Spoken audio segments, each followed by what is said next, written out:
ప్రపంచంలో అసాధ్యం అనుకున్నది సుసాధ్యమైంది అయోధ్య రామ మందిర నిర్మాణంతో.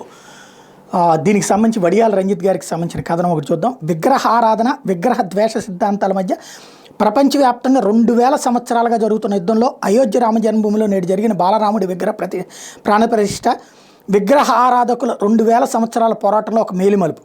క్రైస్తవ దేశాలైన ఇంగ్లాండ్, ఫ్రాన్స్, స్పెయిన్, పోర్చుగీసులు ప్రపంచంలో చాలా దేశాలను ఆక్రమించడం కాక వాళ్ళ పాలన సమయంలో ఆ దేశాల ప్రజలు దాదాపు అందరినీ క్రైస్తవులుగా మార్చేశారు. అందుకు భారతదేశం మాత్రమే మినహాయింపు. దక్షిణ అమెరికా దేశాల్లో స్పెయిన్, పోర్చుగీసుల పాలన 1850లకే నాటికే ముగిసిన ప్రజలందరూ క్రైస్తవులుగా మారిపోవడం వల్ల అక్కడ సాంస్కృతికంగా పెద్ద మార్పులు రాలేదు. కానీ భారతదేశం విషయంలో అలా కాదు. మనం ఆర్థికంగా నాశనం అయి ఉండొచ్చు, కానీ మన సంస్కృతి మాత్రం 1000 ఏళ్ళు మనం విదేశీయులతో పోరాటం చేసిన తర్వాత కూడా బలంగానే ఉంది.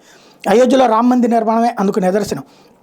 విగ్రహ ద్వేష, విగ్రహ ఆరాధక సిద్ధాంతాల మధ్య గత 2000 సంవత్సరాలు జరుగుతున్న పోరాటంలో ఈ మధ్యకాలం వరకు విజయం విగ్రహ ద్వేషులదే. కానీ గత 50 సంవత్సరాలు పరిస్థితులు మారుతూ వచ్చాయి.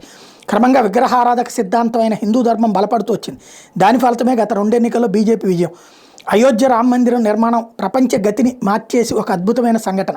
మతం పేరిట కోట్ల మంది చావుకు కారణమైన విగ్రహ ద్వేష సిద్ధాంతాల అంతానికి ఇది సూచన.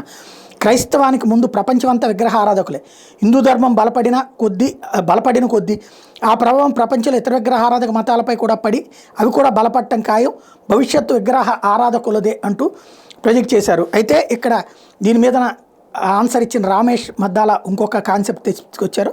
ఇక్కడ విగ్రహారాధకులు, దాని విరోధులు అంటూ విశ్లేషణ కాదు. ఇస్లాం, క్రైస్తవాలకు ఇతర మతాలతో వైరం విగ్రహారాధన కారణంగా వచ్చింది కాదు. ప్రపంచంలో మా మతం ఒక్కటే సత్యం కాబట్టి అది తప్పించి మరే మతం ఉండకూడదు అనేటువంటి కారణం వల్ల వచ్చింది. బట్ అవన్నీ మనం ఇప్పుడు విద్వేషాలు సృష్టించుకోవడానికి వాడక్కర్లేదు. ఫస్ట్ అయితే విగ్రహారాధనని ద్వేషించడాన్ని ఇప్పుడు పక్కన పెట్టగలిగింది హిందూ సమాజం అన్నటువంటి పాయింట్ అయితే మెయిన్.